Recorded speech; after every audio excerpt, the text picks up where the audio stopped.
係林嘉玲老師。今日咧要同大家分享嘅一個平台係 Canva。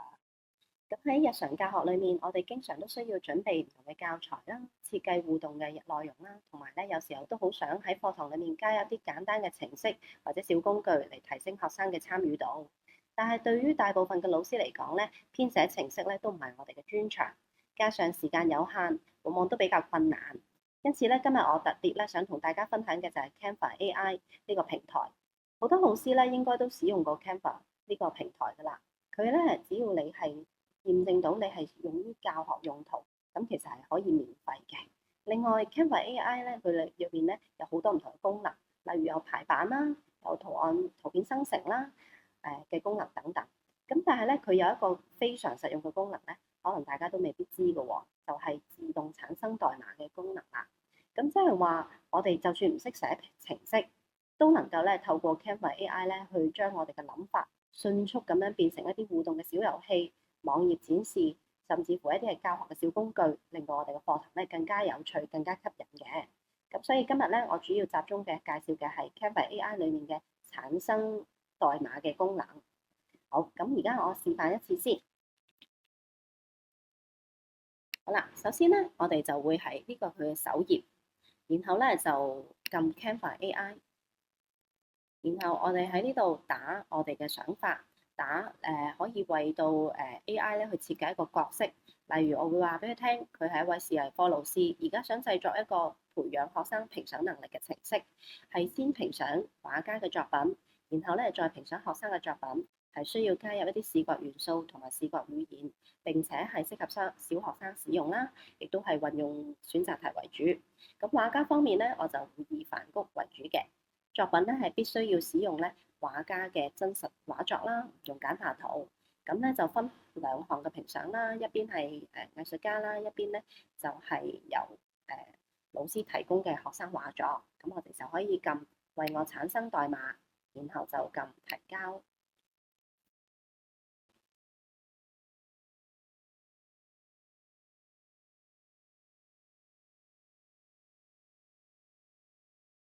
好，咁第一個版本咧準備產生完成啦。咁我哋睇一睇咧，係咪我哋想要嘅嘢先？好，不過咧佢入邊嘅作品咧仍然都係一啲簡化圖片，咁可能我哋要再提醒佢咧，就係唔用簡化圖片啦。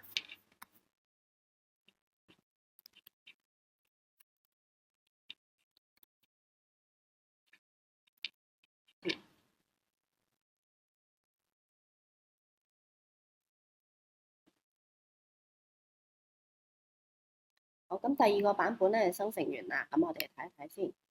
今次咧就真係用名畫嘅作品啦。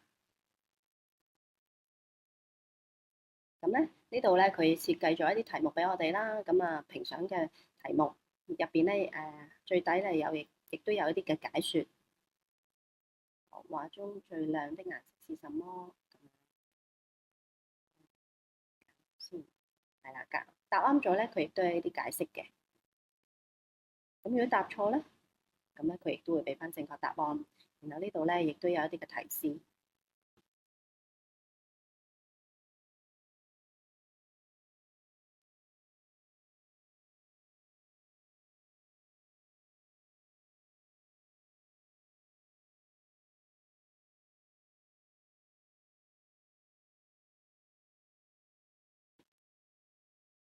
好啦，咁咧呢度咧最後咧亦都有啲嘅分數嘅。咁跟住我哋又睇下學生作品嗰部分啦。咁第一格咧就寫咗上傳學生作品，咁我哋就揀一份上傳咗之後咧，下面亦都有一啲嘅評賞題目嘅。咁可能會覺得啊，呢啲評賞題目都好空泛喎，唔夠即係貼合我哋嘅主題喎。咁你可以咧自己 set 一啲題目俾AI 嘅，係啦，即係例如係換一啲嘅題目啦。咁我哋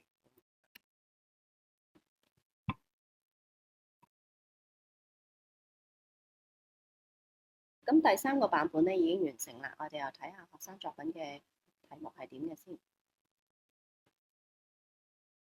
咁就出咗一份作品啦，然後咧就係有啲嘅題目就係我自己設定嘅題目啦。咁亦都係我自己設定嘅一啲嘅回饋。呢幅作品裡面用咗啲咩顏色嘅配搭啊？咁答翻。好啦，然後去到呢幅作品咧，其實我本身咧係想呢個係第三幅作品咧，係由另一個同學嘅作品去代替嘅。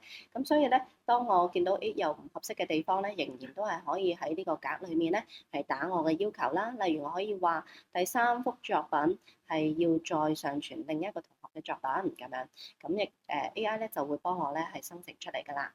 好，咁咧呢個咧就係一啲嘅少少示範啦。咁我之前咧都做咗一個版本嘅，而家咧就可以打開嚟俾大家睇一睇嘅。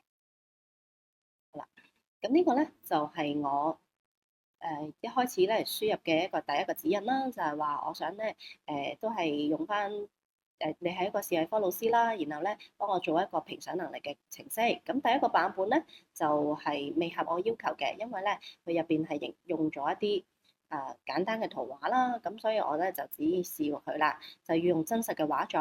咁於是咧去到第二三個版本咧就開始出現咗有真實嘅畫作啦。咁仍然第四版都未係嘅時候咧，我再提醒佢啦。咁就去到第五版。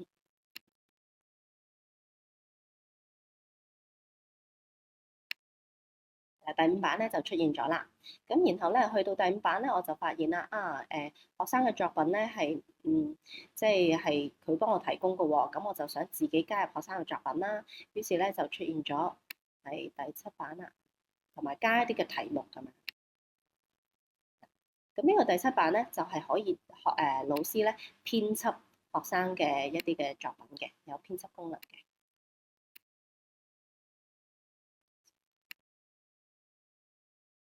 第八版都一樣嘅。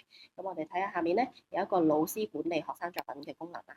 咁喺呢個地方咧，我就可以加入學生嘅作品喺佢題目裡面咧就編輯，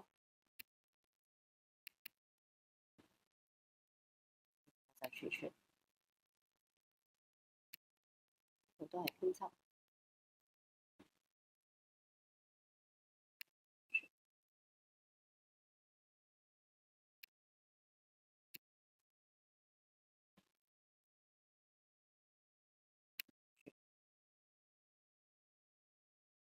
咁然後咧再翻去睇下係咪我要求啦。咁啊入到作品啦。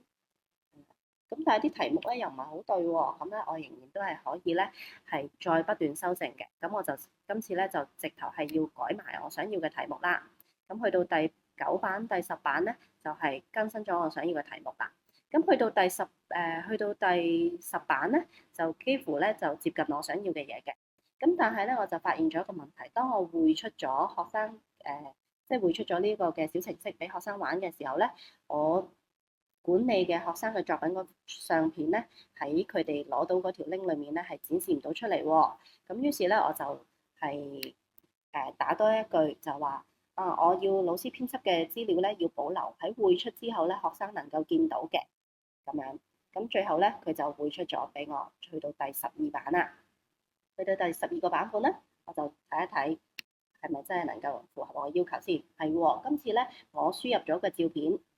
其實咧就係已經係save 咗喺入邊㗎啦，咁就唔會話我每一次更新嘅時候咧，嗰個照片咧都冇咗喎咁樣。咁亦都嘗試睇下匯出咗俾學生玩嘅時候咧，能唔能夠睇到呢個呢啲嘅作品咧咁樣。咁我哋就點樣匯出咧？就喺上面睇到有一個在設計中使用，然後匯出為網站，之後就撳分享。分享，然後就撳為公開檢視連結，跟住咧就可以公開檢視連結，複製呢條網址，咁然後咧就喺新嘅網頁裏面打開網址，學生見到嘅版面咧就係呢個啦，咁佢哋就可以睇下入邊嘅作品咧真係保留咗喎。咁就完全符合咗我嘅要求啦。咁呢個咧就係最後嘅製成品啦。好，咁今日嘅示範咧就去到呢一度。咁希望大家都了解到，其實 Canva AI 咧有好多唔同嘅功能，係唔單止能夠咧協助老師好快咁完成教材，更加重要嘅係佢可以咧讓到我哋嘅課堂咧係更有趣啦，更加係有唔同嘅新嘅可能性咁樣。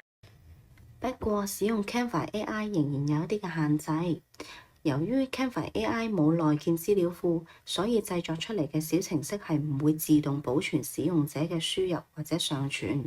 如果要有跨使用者共存資料，咁就必須要連接外部嘅一啲儲存服務。咁如果要解決呢個問題咧，大家可以嘗試將啲圖片上傳到一啲雲端，咁就可以嘗試解決嘅。